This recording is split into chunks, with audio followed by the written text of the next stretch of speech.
안녕하십니까. 교과서 읽어주는 남자 김영선입니다. 오늘 세계사 수업 18번째 시간이고요. 서아시아사 마지막 시간 되겠습니다. 오늘은 거의 오스만 제국을 중심으로 내용을 다뤄보도록 하겠습니다. 수능 출제 경향을 봐도 오스만 제국이 중심이었고요. 21학년도에 잠깐 담배 이권 수호 운동 카자르 왕조 내용이 나오기도 했습니다. 자, 오스만 제국 같은 경우는 처음에 작은 나라에서 시작을 합니다. 튀르크 계통에 오스만이라고 하는 그 부족장이 있었습니다. 오스만 베이라고도 부를 수가 있겠는데요. 어쨌든 이 사람이 아나톨리아 지역에서 작게 시작한 나라가 바로 오스만 공국입니다. 1299년 13세기 완전 말에 지었고요. 점차 확장되는데 나중에 비잔티움 제국도 없애고 유럽 진출도 하고 발칸만도 대부분 지배하고 크리스티교 연합군까지 격파하면서 술탄의 칭호를 획득하게 됩니다. 술탄 어디서 처음 나왔죠? 그쵸, 셀주크 튀르크가 아바스 왕조 바그다드 구원하면서 얻은 칭호가 바로 정치적 지배자 술탄이었죠. 그것을 획득한 것이 또 오스만에게 이어지게 됩니다. 전에 위기가 있었는데요. 여러분들 전에 티무르 제국 얘기하면서 나왔었습니다. 티무르 왕조에게 앙카라 전투에서 패배하면서 여러분들 큰 위기가 한번 있었는데 그것을 딛고 일어서게 됩니다. 자, 여러분들 오스만 제국에서는 크게 3명의 술탄을 기억해 주셔야 되는데요. 첫 번째가 바로 메흐메트 2세 되겠습니다. 메메트 2세라고도 부르고 메흐메트 2세라고도 합니다. 자, 이 사람은요, 이 술탄은요, 여러분들 대땅 긴 표현이 있어요. 바로 콘스탄티노폴이라고도 부르죠. 바로 비잔티움 제국을 멸망시킨 술탄입니다. 그곳을 점령하고 바로 그곳으로 천도하게 됩니다. 굉장히 그 청나라가 생각나는 그런 지점이기도 하네요. 자, 보시면요, 여러분들 발칸반도의 대부분을 차지했던 게 바로 이 메흐메트 2세 때고요. 또 아나톨리아 지방도 완전히 점거해 버렸고요. 유프라테스강 상류 흑해 연안까지 진출했습니다. 여러모로 대제국으로 성장할 기틀을 마련했다. 메흐메트 2세. 메흐메트 2세는요, 이 콘스탄티노폴리스를 점령해서 비잔티움을 멸망시켰다는 것이 가장 유력한 키워드로 활용됩니다. 자, 9번째 술탄 셀림 1세입니다. 역시 기억해둘 만한데요. 왜 그런고 하니 이집트와 시리아, 즉 이 아프리카와 그리고 아라비아 반도 이쪽에 붙어있는 서쪽에 붙어있는 맘루크 왕조가 있었습니다. 맘루크 왕조를 정복하고 메카와 메디나의 보호권, 즉 메카와 메디나를 장악하게 되었습니다. 그러면서 이 오스만 제국이 수니파 이슬람 세계의 지배자화가 됩니다. 지배자가 됐다는 거예요. 오스만 역시 수니파 이슬람 국가였습니다. 시아파는 누구였죠? 그렇죠, 파티마 그리고 사파비였죠. 자, 이 셀림 1세는요, 아바스 왕조의 칼리프직을 양도받아서 원래 술탄이잖아요. 술탄 칼리프가 됩니다. 여러분들, 술탄은 정치적 권력, 칼리프는 종교적 권력이었죠. 이것을 모두 한 몸에 이어받은 게 바로 술탄 칼리프 제도입니다. 셀림 1세 때의 이야기입니다. 자, 근데 오스만 최고의 전성기는 10번째 술탄이었던 술레이만 1세 때입니다. 위에 거 다 까먹어도 술레이만 1세는 기억해 주셔야 되는데요. 여러 가지 많이 해서 융성했다. 동유럽으로 진출해서 헝가리를 정복하고요. 오스트리아의 빈을 포위 공격하고요. 1529년. 자, 그리고 대땅 중요한 전투입니다. 프레베자 전투라는 게 있었어요. 프레베자 해전에서 바다였습니다. 해전에서 승리하고 이곳에서 유럽의 연합 함대를 격퇴하면서 지중해의 제해권을 장악하게 됩니다. 여러분들 모의고사나 수능 이런 데서는 보통 어떤 표현이 나오냐면 동지중해의 제해권을 장악했다는 표현이 자주 나옵니다. 동지중해. 근데 지중해라고 해도 되고 동지중해라도 해도 되는데 주로 출제되는 양식은 동지중해이기는 합니다. 어쨌든 이 술레이만 1세 때가 바로 오스만 제국의 전성기였다라고 생각을 해주시면 되겠고요. 이후에 좀 많이 건너뛰는데 셀림 3세 때는 그냥 좀 근대화가 추진되었다. 요 즈음이 이제 근대화가 필요했던 그런 시점이긴 했습니다. 자, 쇠퇴 과정 볼게요. 여러분들, 이 지중해 제해권을 장악하고 나서 오스만이 이 지중해를 통한 해양 무역을 거의 장악을 하게 됩니다. 근데 이 지중해를 통하지 않고 다른 지역과 무역하는 길이 만들어져요. 그게 바로 신항로 개척이었습니다. 신항로 개척 이후에 지중해의 중요성이 감소되니까, 그리고 나서 또 에스파냐를 상대로 해서 레판토 해전에서 패배하고 나니까 점차 쇠퇴했던 겁니다. 술탄의 힘이 점점 약해지고 있고요. 그리고 17세기 말에 빈을 두 번째로 포위하는 계획이 있었는데 그것은 실패했습니다. 그리고 계속적으로 땅을 상실하게 됩니다. 여러분들 이거 보실 때요. 이 오스만 제국이 건국되고 확장되는 과정에 뭐 비잔티움, 뭐 발칸반도, 크리스트교 연합군 격파 이런 것들을 모두 이 밑에 있는 메흐메트 2세, 셀림 1세, 술레이만 1세의 내용을 복합적으로 넣어놓은 겁니다. 넣어놓은 거예요. 이렇게 알아두시면 되겠습니다. 자, 그리고 오스만 제국의 사회 경제 문화로 들어가 보도록 할 건데요. 대단히 특징적인 제도들이 있습니다. 바로 티마르 제도 있고요. 데브시르메 제도 있고요. 그리고 밀레트 제도가 있습니다. 이 중에서도 데브시르메는 예니체리 제도와 연결되어 있죠. 신식군대, 신군이라고도 할 수 있는 예니체리. 자, 그리고 밀레트 제도는 지지야 제도와 연결이 되어 있고요. 자, 여러분들 이 제도들에 대한 설명은 오른쪽에 써 있으니까 줄글로 써 있으니까 한번 읽어보시길 바라겠고요. 자, 오스만은 무역이 발달했습니다. 왜냐하면 유럽과 아시아 사이에 지정학적으로 굉장히 유리한 위치를 차지하고 있었죠. 그래서 세계 각지에서 산물이 막 집결해 와요. 그래서 상업이 발달했습니다. 진흙 정책을 펴서 유럽 상인들에게 카피툴레이션이라고 하는 각종 혜택을 부여했습니다. 각주의 설명이 있으니까 한번 읽어보시고요. 자, 문화 보겠습니다. 동서 문화가 당연히 융합되겠죠. 그래서 이슬람 문화가 바탕이고요. 거기에 이런저런 문화들이 섞여 들어오게 됩니다. 언어 부분은 여러분들 여러 가지 언어를 동시에 사용했다라고 하고요. 건축 부분에서는 여러분들 술탄 아흐메드 사원, 또 다른 이름으로 블루 모스크가 건립되는데 꽤 유명하다고 합니다. 교과서에 그 사진이 있으니까 한번 살펴보시고요. 자, 과학도 발달하고 문학도 발달하고 예술도 발달합니다. 예술은 페르시아 영향받아서 세밀화가 유행했다. 자, 그리고 프랑스의 유럽 문화가 유입되면서 화려한 궁정 문화를 꽃피웠다. 이른바 튤립 시대라고도 부르는데 그냥 참고삼아 알아두세요. 이거는 뭐 자주 언급되는 내용은 아닙니다. 자, 이 오스만 제국이 이제 쇠퇴하는데요. 16세기경부터 여러 커다란 나라를 만들긴 했어요. 중개모를 번성했어요. 근데 17세기 혹은 18세기부터 점점 힘이 빠지기 시작합니다.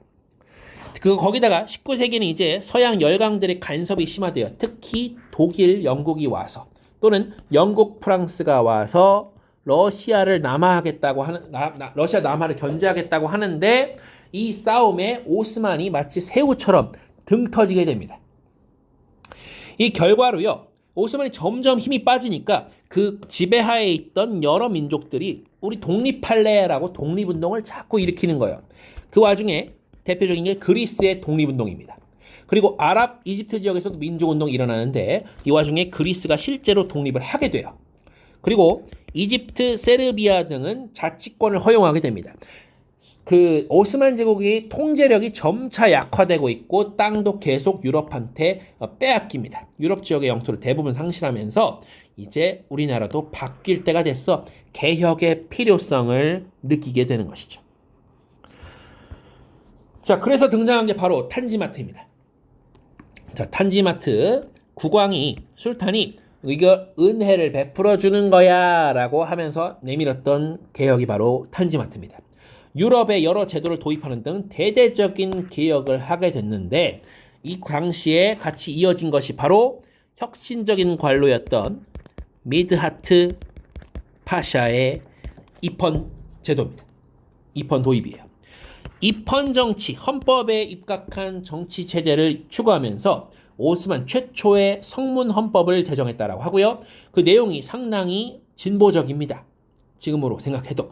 근데 당연히 똑같은 레퍼토리예요. 보수 세력이 반발해서 또는 서구 열강이 방해함으로 인해서 큰 성과 없이 끝나게 됩니다.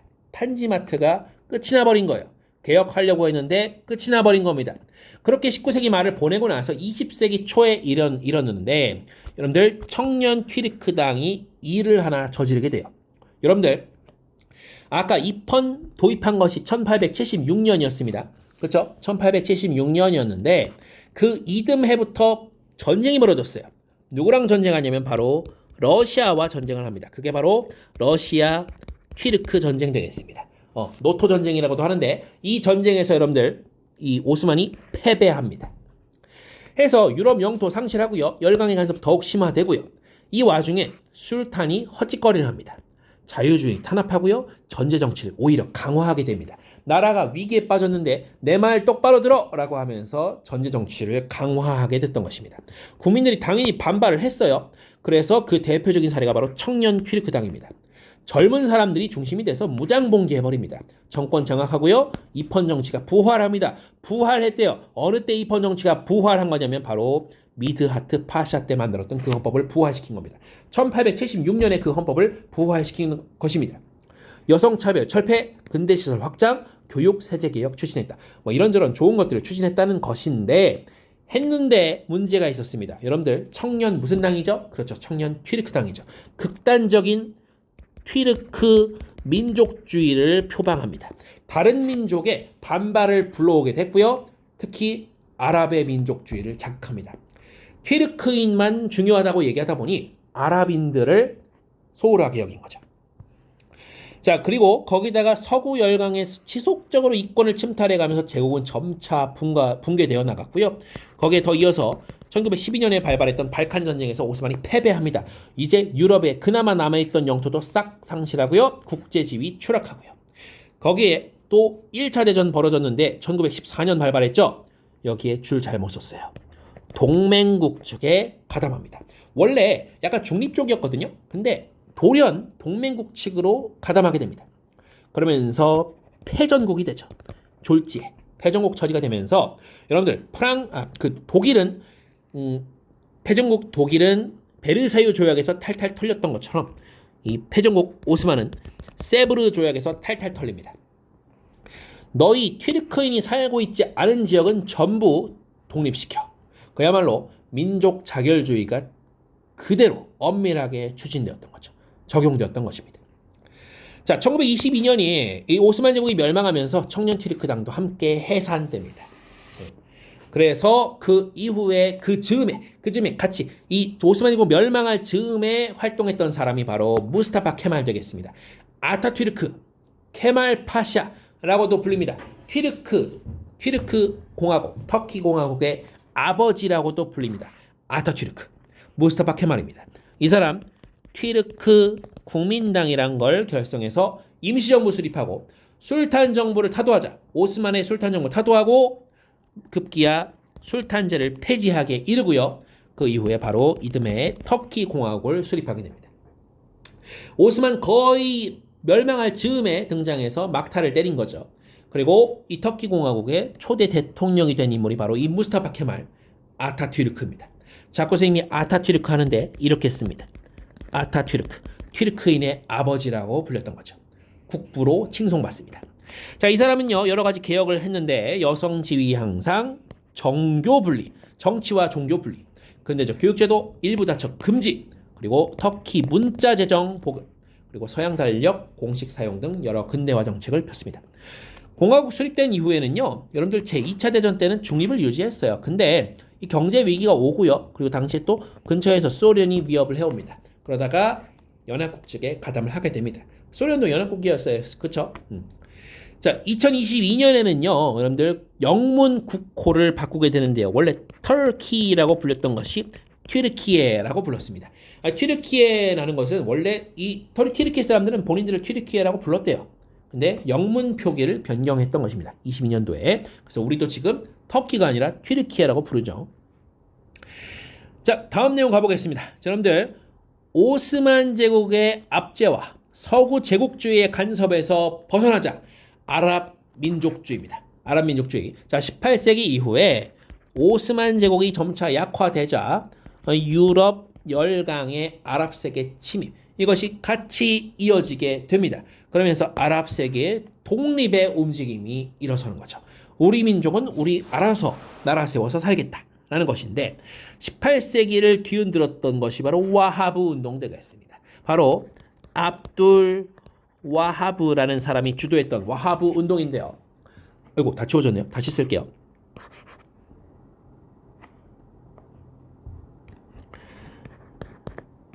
압둘 이게 뭐죠? 잠시만요. 자, 지워지지 않아서 그냥 두겠습니다. 압둘 와하브. 알아볼 수 있죠? 압둘 와하브가 주도했고요.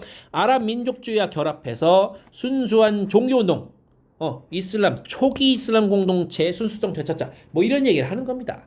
그러면서 우리의 경전인 꾸란으로 돌아가자 라고 얘기를 하게 되고요. 무하마드 사후의 300년 초기 이슬람교로 돌아가자고 주장했던 것인데요. 여러분들 매우 금욕적인 이슬람교리 실천으로 여러분들 세속적인 제국주의와 좀 구별되고자 하는 그런 의식을 보이게 됩니다. 어쨌든 간에 뭐 이런 거 저런 거 다 떼고 이 압둘 와하브가 이븐 사우드라는 사람과 같이 연합해서 첫 번째 사우디 왕국을 수립하는데 금방 멸망해요. 왜냐? 오스만이 뚜까 팹니다. 그럼에도 불구하고 와하브 운동은 계속 활동을 지속했고요. 끝끝내 메카와 메디나를 점령하고 아랍 민족주의 구심점 역할을 하다가 1932년 사우디아라비아 수립 때까지 이어집니다. 18세기에 있었던 거지만 20세기 초중반에까지 영향을 주기는 했다라는 것입니다. 자, 다음 내용 넘어가면요. 아랍 문화 부흥 운동인데요. 그냥 요거는 그냥 읽어보시면 될 것 같아요. 자, 이스라엘 팔레스타인 문제 보도록 하겠습니다. 여러분들 후세인 맥마흔 선언이라는 게 있습니다. 여기서 아랍인들에게 영국이 아랍인들에게 독립을 약속한 것이 바로 후세인 맥마흔 선언 협정이 되겠습니다. 그리고 이 팔레스타인 지역의 유대인의 국가를 독립국가를 설립하게 영국이 약속해 준 게 있어요. 유대인들한테. 그게 벨푸어 선언입니다. 근데 문제가 뭐냐면 아랍인들이 나라를 독립국가를 세워야 되는 그 땅과 그리고 이스라엘이 세워야 되는 그 땅이 겹쳐요. 바로 팔레스타인 지역입니다. 자, 그래서 1차 대전이 종전되고 나서는 영국의 보호하에 유대인들이 팔레스타인 지방으로 이동합니다. 여러분들 이게 무슨 말이냐면 영국이 아랍인과 유대인들에게 서로 겹치는 모순되는 약속을 했다는 것입니다. 그러면서 유대인과 이 아랍계 무슬림 간의 갈등이 점점 높아지고 있었고요. 제2차 세계대전이 종전된 이후에는 유엔이 팔레스타인 분할안을 근거로 해서 이스라엘 건국을 돌연 선언해버립니다. 그러면서 이 팔레스타인 사람들이 원주민들이 반발 높아지고요. 근데 영국은 또 이스라엘을 편들어주고 있어요. 그러면서 양측이 겁나게 싸워댑니다. 바로 중동 전쟁입니다. 엄청 다수의 전쟁이 벌어지게 되고요. 꼭 이 중동 전쟁이라고 하지 않더라도 양측의 크고 작은 전투가 엄청나게 군사적 마찰이 많게 됩니다. 많이 죽었겠죠. 이스라엘과 팔레스타인 그리고 이스라엘을 싫어하는 인접 아랍국들 간의 전쟁이 벌어지고 있었던 거죠.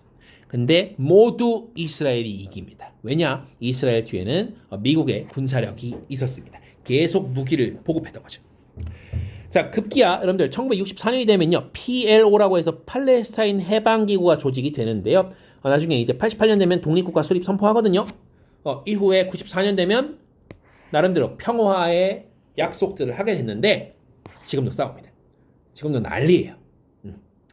자, 아랍의 봄은 뭐 이렇게 최근의 이야기입니다. 2010년 12월 이야기인데요. 그 아랍의 봄, 서울의 봄 기억나시죠? 그런 것처럼 민주화 열풍이 불었던 것을 얘기합니다. 자, 이란의 민족운동 마무리하고 이제 얘기 끝내보려고 하는데요. 이란의 카자르 왕조 당시에 담배 이권 수호 운동이 있었어요. 근데 이 담배 이권 수호 운동을 왜 하냐? 담배와 관련된 이권을 영국이 갖고 있었습니다. 그래서 이것을 뺏어오는, 다시 가져오는 운동이었어요. 이권을 회수하는 운동이었습니다. 그것의 이권 회수에는 성공했습니다. 그런데 영국이 너네 나한테 주기로 계약했잖아. 계약 어겼으니까 손해배상금 내. 근데 그거를 엄청 막대하게 물려서 오히려 영국 경제에 종속되는 결과를 낳게 됐습니다. 자, 그런 과정은 굉장히 힘들었겠죠. 이란이. 그래서 이란에서 이 세계사적인 그런 사건들을 보니까 이 러일 전쟁이 보인 거예요. 20세기 초에. 근데 여기서 일본이 승리했잖아요. 근데 일본이 승리한 이유를 일본의 입헌 정치가 우수해서라고 착각합니다. 그러면서 우리도 입헌 체제가 필요해. 국회, 헌법 이런 것들을 만들게 됩니다. 그리고 나중에 쭉 역사를 한번 읽어보시고요. 공식 국호가 이란으로 결정된 것은 1935년이다. 이 정도까지만 알아두시면 될 것 같습니다. 오늘 내용으로 서아시아사 마무리 지었고요. 대단히 고생 많으셨습니다.